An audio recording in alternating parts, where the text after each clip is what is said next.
ఢిల్లీ ఎందుకంటే వెళ్లి చక్రాలు తిప్పడం అనేది ఇప్పుడే మొదలైంది కదా. ఇది గతంలో చక్రాలు ఏం కాదండి, ఇది ఒక అధికారంలో ఉన్నప్పుడు ఒక పార్ట్ అంతే. చక్రాలు తిప్పడం అనేది పవర్ లో లేనప్పుడు చేసేటటువంటి పని. ఇప్పుడు లేదా ఈ పవర్ ని వాడి అక్కడేదో ప్రభుత్వాలు మార్చేటప్పుడు చక్రాలు తిప్పడాలంటారు. ఇది ఒక అడ్మినిస్ట్రీరియల్ సపోర్ట్ బేసిక్ గా. నాన్నకి ఎక్కువ స్ట్రెయిన్ కాకుండా తీసుకునేటటువంటి చర్యలు, బాధ్యతలు పంచుకుంటుంది. యాక్చువల్ గా తను మొదట నాన్నని దాటేశాడు అతను ఇప్పుడు. ఎందుకంటే తెలుగుదేశం పార్టీ జీవితంలో సంస్థాగత నిర్మాణం అనే ఒక మంచి విధానాన్ని ప్రవేశపెట్టినోడు చంద్రబాబు. కాంగ్రెస్ పార్టీ దగ్గర అంతకుముందు ఎప్పుడో బూత్ లెవెల్ కమిటీల నుంచి చాలా కమిటీలు ఉంటాయి. ఈయన కాంగ్రెస్ నుంచి వచ్చినోడు అవడం వల్ల తెలుగుదేశంలో అట్లాంటి సంస్థాగత నిర్మాణం ఉండేది కాదు. ఇప్పుడు జగన్ కి ఎట్లయితే వైసీపీ అంటే జగన్ పార్టీ, పవన్ అంటే పవన్ పార్టీ, నియోజకవర్గాల ఇన్ఛార్జీల మీదనే నడుస్తున్నాయి వీళ్ళ. కాకపోతే ఏదో రాష్ట్ర కమిటీలు వేస్తుంటారు, జిల్లాల కమిటీలు ఇట్లాంటి.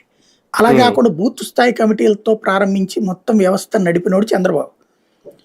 అందువల్లనే ఎన్టీ రామారావు గద్దె దించిన రోజున సంస్థాగత నిర్మాణం అంతా కూడా చంద్రబాబు వెనకాల నిలబడి, సంస్థాగత యంత్రాంగం అంతా. అట్లాగా ఆ రోజున ఆయన చేసుకొచ్చాడు.